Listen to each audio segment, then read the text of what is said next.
Welcome, people, the World Wide Web. So it is Sunday, is another movie review time, and it is Crime 101. So yes, this is the new Chris Hemsworth movie about a bloke who basically steals from insurance companies and stuff like this.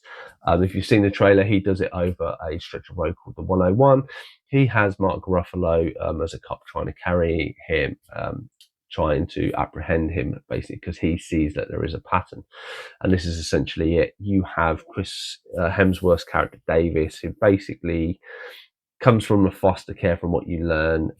He doesn't have a much connection growing up. And as this story, he's trying to, the whole point does what he does is he's trying to make enough money to be able to retire. An incident happens in the first round. He almost gets injured. He does slightly get injured, and he knows that, that end of day is coming and he wants that big payday to go off. He befriends this girl and starts to kind of have feelings which he's not really used to. He then starts trying to plan some more jobs, because one of the ones he doesn't want to feel his boss, his money launderer, Nick Nolte, who's called Money. He funnels the money away from him, and so I think he basically brings in another bloke, Orman, which is played by Barry Keoghan.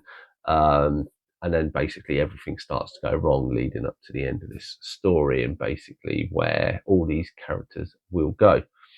The movie is 2 hours and 20 minutes. It's quite a fun movie, definitely worth a watch in my eyes. So we'll put the spoiler warning up and we shall get into it. So yes, so as the movie starts and what you've seen from the trailer, basically he's doing one bank a heist. He basically is employed to set up these two kind of security criminals. So that's what they look like, basically, for this local diamond one, are basically transported 5 million worth of diamonds. They're actually got it stuck to their leg, not in the suitcase. He knows about this. He sets them up. He robs them. But in between it, as they've brought someone new in, he manages to still have his gun on him and almost shoots Chris Hemsworth in the face. It misses him. It blows out his glass. He goes off because he has his contingency plan, and then he kind of gets away. This is where you're introduced to Mark Ruffalo's character Lou. He's going through a divorce or a separation from his wife in this, and he notices there is a pattern that no one else seems to matter. All throughout this movie, he's being criticised by his bosses that his clear rate is not very good, and that he never comes up with solutions that meet the company. And that kind of goes to show you that, being a police officer and stuff like this, or detective, that they just want him to close cases and that an answer that's happy for everyone, which he's not. He's like, I've got the lowest failure rate, completion rate, but obviously he wants the right criminal to be put away for the right reason. So this is where he then goes on this kind of journey to follow. He knows these all happen around the 101, so he starts to look on cases and stuff like this. After this case, obviously Chris Hemsworth's character is a little bit shook up. He doesn't want to do his next one, so he tells Nick Nolte's character that, I'm out, I'm not doing it. Even though he's set it up, and this is where he brings Orman in, Barry Keoghan's character, who rides around on a motorcycle. He goes in and do it and hurts people, and that's kind of against what Chris Hemsworth's character is. He turns up to Nick Nolte and says, like, this isn't on, I don't like this, where's my cut, but I set this all up, and then you've gone and done somebody, and then the people's got hurt. That's not kind of what we agreed with.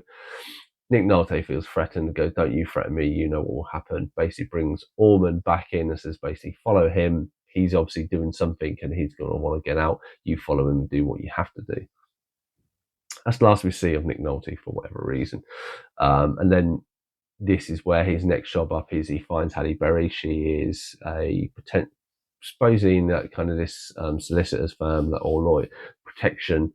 And basically she's getting screwed over a lot. She's been there a lot longer than a lot of people. She was promised partner. She's not getting partner. And basically Chris Hemsworth plays on this side of things. Why he's also found this girl bumps into his car, and he's kind of forming a relationship with her. Even though he doesn't really share anything of him, he's quite cut off because of his upbringing, which we don't really know about.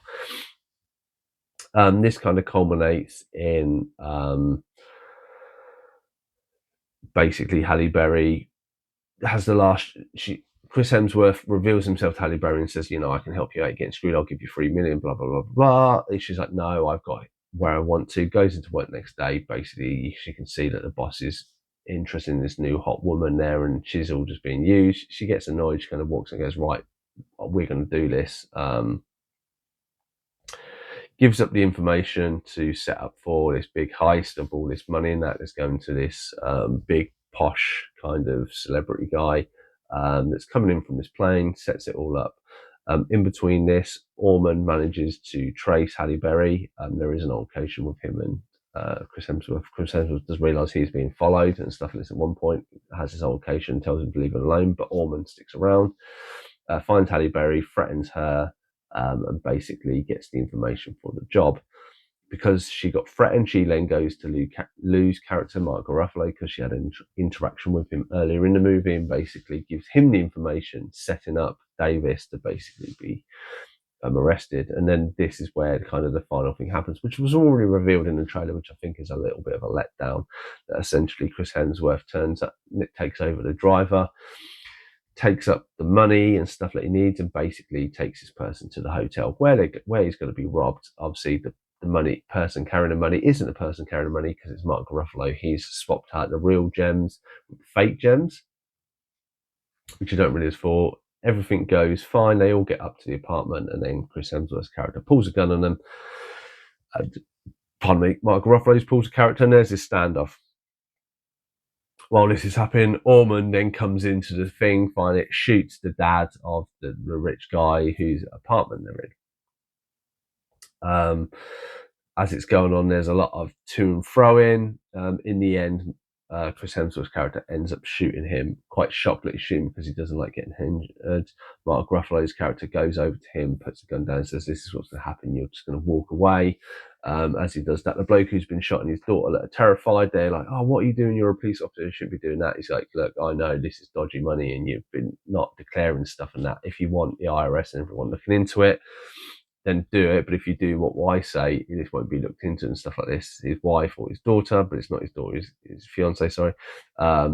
She kind of has a go at him, and they kind of set everything back up, and she puts everything from the briefcase back in his safe.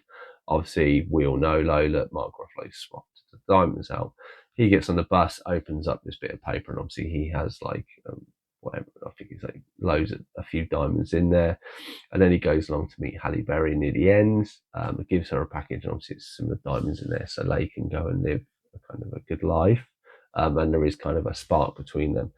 Halle Berry says she received this photo from Chris Hemsworth's phone, and it's this number and this place. And when he goes, it's actually an old muscle car that he really, really liked. And they kind of talked about this in the conversation from the ride from the airport to the hotel. To say that there is some good, obviously, Chris Hemsworth's character is seen leaving the town, getting to a point, stops, and then he kind of turns around, and then we have his kind of love interest who kind of walked away from him just before because he never closed up. And as she's going through the mail at her work, she sees a envelope for her. She opens it up, and there's a photograph from his childhood, which she believes is from like a foster home. It has a note on it, and then she gets up, walk away. The end. What did I think of the movie? I did really like the movie. I rated it 6.4 out of 10. I like where it started off. I like the fact Chris Hemsworth had contacts and stuff and making him look a little bit more of a different character and acted different and stuff like this. I like there was a police presence and that obviously there was a connection on 101 and everything else. The way it kind of, for me, didn't rate as good is you have these people in these situations. Chris Hemsworth's character, he is obviously being a bit of a loner. He has these policies and these rules that he sticks by, and obviously no one gets hurt, and this is what it is.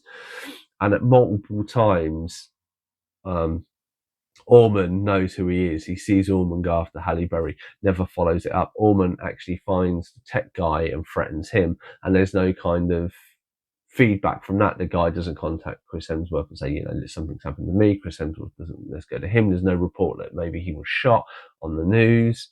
There's these contingency plans and stuff like this that are kind of lacking in places. And this is where this inconsistency for me really does fall a little flat for me, added into the point of the whole, I think the trailer almost starts or almost ends with Mark Ruffalo in that car. And as soon as you start, he's a cop, and Chris Hemsworth's a thief. That scene's going to happen because it's like the end kind of 20% of the film. Roughly where all of it's leading to, and maybe that's a bad thing for the trailer. But yeah, it's his trainer, and as I say, it's these inconsistencies where he has these contingency plans for the crimes he does, but then outside of it, when he knows somebody's following him, he doesn't follow up on anything, and he's just a bit silly in those. So that has been my review of Crime 101. Have you seen this movie? Let me know your thoughts and feelings in the comments down below. Otherwise, I'll definitely see you in the next one.